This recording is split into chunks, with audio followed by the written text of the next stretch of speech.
علم۔ اللہ تعالیٰ کو وہی علم پسند ہے جو بندے کو خدا تک پہنچائے اور خدا کے احکام پر چلائے۔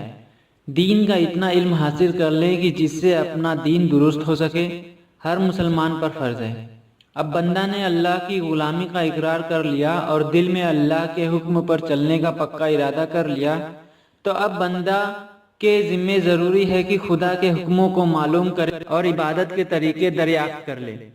نماز، روزہ، زکوٰۃ، حج، آپس کے معاملات، رہن سہن، کھانے پینے، اٹھنے بیٹھنے، سونے جاگنے اور ان کے علاوہ دوسری چیزوں کے احکام معلوم کر لے، اور کم سے کم ان احکام کو تو ضرور ہی معلوم کر لے جن پر نہ عمل کرنے سے بڑے بڑے گناہ ہو جاتے ہیں، اور معلوم کر کے عمل بھی کرے، کیونکہ حدیث شریف میں آیا ہے کہ بلا شبہ قیامت کے دن سب سے زیادہ سخت عذاب والوں میں دین کا وہ جاننے والا ہوگا جس نے اپنے علم کا فائدہ نہ اٹھایا۔ ذکر کا اعلیٰ درجہ یہ ہے کہ ہر وقت اللہ کی طرف دھیان رہے اور اس کی یاد میں دل لگا رہے۔ زیادہ مشق کرنے میں اور زبان کے اللہ کی یاد میں لگا رہنے سے یہ درجہ حاصل ہو جاتا ہے۔ جن بندوں نے ذکر کا فائدہ اور اس کی برکتیں سمجھ لیں، وہ اپنی عمر کا ذرا سا بھی حصہ خدا کی یاد سے خالی نہیں جانے دیتے۔ رسول اللہ صلی اللہ علیہ وسلم نے ایک صحابی کو نصیحت فرمائی تھی کہ ہر وقت تیری زبان اللہ کی یاد میں تر رہے، اور آپ نے یہ بھی فرمایا کہ جب کچھ لوگ کسی جگہ پر بیٹھے اور وہاں سے اللہ کا ذکر کیے بغیر اٹھ گئے تو یہ سمجھ لو کہ گویا وہ مردہ گدھے کی لاش کو کھاتے ہوئے اٹھے، اور یہ مجلس ان کے لیے آخرت میں حسرت کا سبب بنے گی۔ اقراء میں مسلم۔ رسول اللہ صلی اللہ علیہ وسلم نے فرمایا کہ وہ شخص ہم میں سے نہیں جو ہمارے بزرگوں کی تمیز نہ کرے اور ہمارے چھوٹوں پر شفقت نہ کرے اور ہمارے علم دین رکھنے والوں کی قدر نہ پہچانے، اور حدیث میں یہ بھی آیا ہے کہ 3 شخصوں کی توہین منافق ہی کرے گا: اول بوڑھا مسلمان، دوسرا عالم، تیسرا مسلمانوں کا منصف بادشاہ۔ مومن کی شان یہ ہے کہ ہر مخلوق کا دھیان رکھے اور تواضع کے ساتھ پیش آئے۔ جو اپنے لیے پسند کرے وہی سب کے لیے پسند کرے،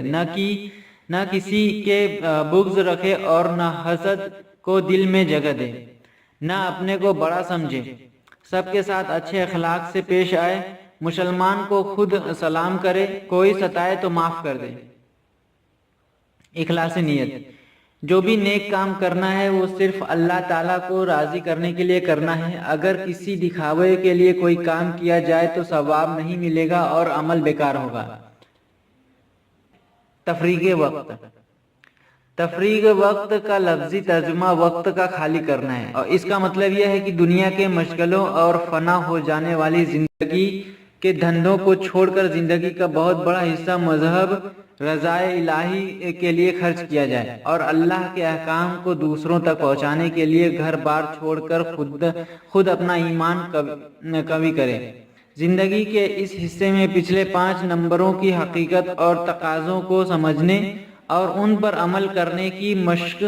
کی جائے، کیونکہ تجربے سے یہ بات ثابت ہے کہ گھر رہتے ہوئے اسلامی احکام کا سیکھنا اور سکھانا اور آخرت کی فکر اور خدا کا خوف دل میں پیدا ہو جانا اور صحیح اسلام زندگی حاصل ہو جانا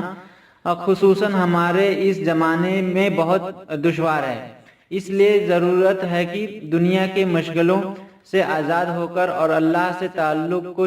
توڑنے والے بندھنوں کو کاٹ کر گھر بار چھوڑا جائے، اور اللہ کے ان بندوں کے ساتھ مل جل کر جو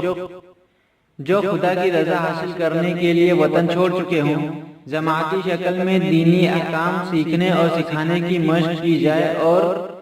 سیکھنے سکھانے کے ساتھ اللہ کے بندوں کو بھی اللہ کی طرف بلایا جائے جو دنیا کی فانی زندگی پر جان کھپا رہے ہیں اور آخرت کی زندگی کو بھول چکے ہیں۔